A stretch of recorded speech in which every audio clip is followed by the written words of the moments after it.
नमस्कार दोस्तों, honest critic में आपका स्वागत है। दोस्तों, इस वीडियो में भी हम जो वेबिनार के अपडेट्स है ऐश ने जो दिया था उन्हीं पर हम डिस्कशन करेंगे। फर्स्ट पार्ट जो वीडियो मैंने आज मॉर्निंग बनाया था उस पर ऑलरेडी जो स्टार्टिंग के इंपॉर्टेंट पॉइंट्स है उसको हमने कवर कर दिया था, प्लस उस पर एनालिसिस भी कर दिया था, या जिसमें हमने एनडीए से रिलेटेड भी बातें इंपॉर्टेंट जो बातें की थी। अब इस वीडियो में जो सेकेंड पार्ट में भी हम डेटा सेंटर से रिलेटेड और भी कुछ अपडेट्स हैं उनसे रिलेटेड हम बातें करेंगे, प्लस उस पर एनालिसिस करने की कोशिश करेंगे अगर कुछ है तो, और बाकी जो बच जाता है उसको हम थर्ड पार्ट में आपको शेयर कर देंगे। तो चलिए वीडियो शुरू करते हैं सेकंड पार्ट का। तो इसका जो सबसे पहला जो सेकंड पार्ट में आपका इंपॉर्टेंट जो अपडेट है वो ये बताया गया है कि जो आपका फाउंडरशिप क्लोजिंग डेट कल अनाउंस हो जाएगा, सबको पता है 1 जून को। अब 1 जून को अनाउंसमेंट जो होगी उसमें यही बताया गया कि जो क्लोजिंग डेट होगी वो 1 जून और 23 जून के बीच में ही किसी में डेट में दिया जाएगा। तो मुझे लगता है कि 10 से 15 दिन तो मिनिमम तो देंगे। तो चलो मान के चलता हूँ कि अगर मान लो 20 तारीख को भी दे देते हैं तो इंडियन मार्केटिंग का ये बताया गया कि इंडियन मार्केटिंग को उससे पहले स्टार्ट कर देंगे। क्यों? क्योंकि उससे ये फ़ायदा होगा कि मार्केटिंग के बाद भी जो फाउंडर्स बनने की कोशिश करेंगे, मार्केटिंग का फ़ायदा तो तभी होगा ना जब उसको जो भी फाउंडर्स बनना चाहेगा तो उनको भी मौका मिलेगा, यानी फाउंडरशिप डे से पहले ही आपकी मार्केटिंग भी हो जाएगी और प्लस जो नए लोग जो जुड़ना चाहेंगे एज अ फाउंडर वो उनको जुड़ने का मौका मिल जाएगा। तो ये मार्केटिंग का पर्पस बताया गया था और जो डेट्स है वो भी अनाउंस कर दिया, बताया गया कि 1 से 23 के बीच ही किसी भी दिन में आपका फाउंडरशिप क्लोजिंग का डेट मिलेगा। ये जो आपका सेकंड पॉइंट है कि दुबई का जो कैंपेनिंग है वो भी आपको कंटिन्यू फिर से होगा और आपका कंपाउंडिंग वे में होगा, इंडिया में भी होगा, फिर यूएस में भी होते रहेंगे। तो इस तरह की मार्केटिंग आपके चलती रहेगी। फिर आपका जो तीसरा पॉइंट है, ये किसी ने क्वेश्चन पूछा था कि कस्टमर्स और रीसेलर्स क्या दोनों के लिए ही आपकी मार्केटिंग की जाएगी, ऑन बेसिस क्या उन दोनों के लिए मार्केटिंग करेंगे? तो उसके आंसर में ऐश ने ये दिया था कि रीसेलर्स के लिए मेनली करेंगे। देखो, ये ऑब्वियस सी बात है कि रीसेलर कस्टमर इतना कन्फ्यूजन होने की आप लोगों को ज़रूरत ही नहीं है। सिंपल सा फंडा है कि अगर आपने पैकेज खरीदा है, पैसा इन्वेस्ट किया है तो आपके लिए मार्केटिंग की जाएगी।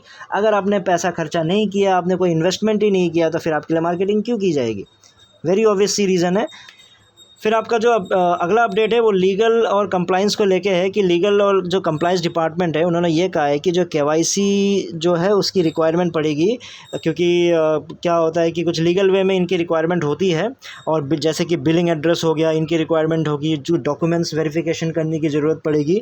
तो ऐश ने ये कहा है कि अभी तक वो इस बात पर अग्री तो नहीं हुए, तो अभी कुछ सोचा नहीं है, तो आगे का कुछ बताया नहीं है वैसा।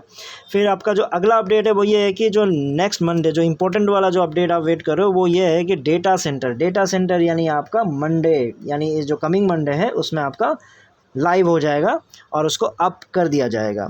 अब वो अप करके लाइव जो होगा वो या दिखाया जाएगा, बताया जाएगा, कुछ प्रूफ दिखाएंगे, तो वो तो नहीं बताया कुछ भी, हाँ, लेकिन जो मंडे को गारंटी दे दिया है कि आपका जो डेटा सेंटर है वो आपका लाइव हो जाएगा। और फिर डाटा सेंटर के बारे में और भी कुछ बताया गया है कि जैसे एआई से रिलेटेड कुछ आपका पूरी तरह एआई ही बेस्ड होंगे, प्लस उसमें ये भी बताया कि जो लेज़र टेक्नोलॉजी से रिलेटेड भी बातें की गई कि फ़र्स्ट टाइम ऐसा कुछ होगा। तो इसके ऊपर मेरे को तो अभी तक कोई नॉलेज नहीं है कि क्या बताया जा रहा है इसमें, तो हो सकता है जब वो अपडेट देंगे प्रॉपर ढंग से तब मैं कुछ समझूंगा, तब जाके शायद आपको मैं इस पे जो भी अपडेट पे एनालिसिस करके बता पाऊंगा। सो तब तक के लिए जस्ट इसको एक अपडेट मान के चलिए कि डेटा सेंटर कोई लेटेस्ट टेक्नोलॉजी के थ्रू आगे बढ़ेगी। सो ये आपके इम्पोर्टेंट अपडेट्स थे इस वीडियो के लिए, और जो सारे पॉइंट्स तो ठीक है, सारे मुझे ठीक ही लगे। बस जो मेरा कंसर्न है एक ही चीज़ पे है कि केवाईसी को लेके, जो मैंने ऑलरेडी एक वीडियो पहले भी बताया था, आप लोगों को सबको ही बताया था कि इतना एनडीए के लिए आप परेशान ना हो कि ये छूट गया, वो छूट गया, ये नहीं हो पा रहा है, वो नहीं हो पा रहा है, क्योंकि मैंने आप लोगों को पहले ही क्लियरली बोला था विदाउट केवाईसी एनडीए कोई मतलब नहीं रखता है, क्योंकि गवर्नमेंट लीगल तरीके से अगर कंपनी को चलना है तो केवाईसी की रिक्वायरमेंट होगी, और जब केवाईसी आपका किया जाएगा तो ऑब्वियसली आपके डॉक्यूमेंट्स में जो नाम है उन्हीं के थ्रू ही तो आप चीज़ों को आगे बढ़ाएंगे ना। तो इसलिए अभी इतना प्रेशर लेने की ज़रूरत नहीं है। तो उस समय शायद बहुतों ने समझा नहीं और बहुतों ने कुछ कमेंट भी किया था। तो जैसे कि आप लीगल डिपार्टमेंट में ने भी बोल ही दिया कि केवाईसी की रिक्वायरमेंट पड़ेगी। अब ऐश ने बोला कि अभी तक सोचा नहीं है, तो वो ऐश, मुझे भी देखो ऑनेस्टली बताऊँ तो ऐश सोचो ना सोचो वो अलग बात है, लेकिन एज लीगली आपको ये करना ही पड़ेगा, क्योंकि बिलिंग एड्रेस हो, ये तो बिलिंग एड्रेस की बातें अभी चल रही है, राइट। बाद में जब पेमेंट ट्रांसफ़र की बात होगी, अगर कुछ पेमेंट देने की बात होगी, वो तो बिना केवाईसी के तो ओवर नहीं हो सकता। तो बेटर यही है कि अगर केवाईसी की कोई रिक्वायरमेंट है तो आपके अग्री या अग्री नहीं होने से नहीं चलता, ये लॉ है।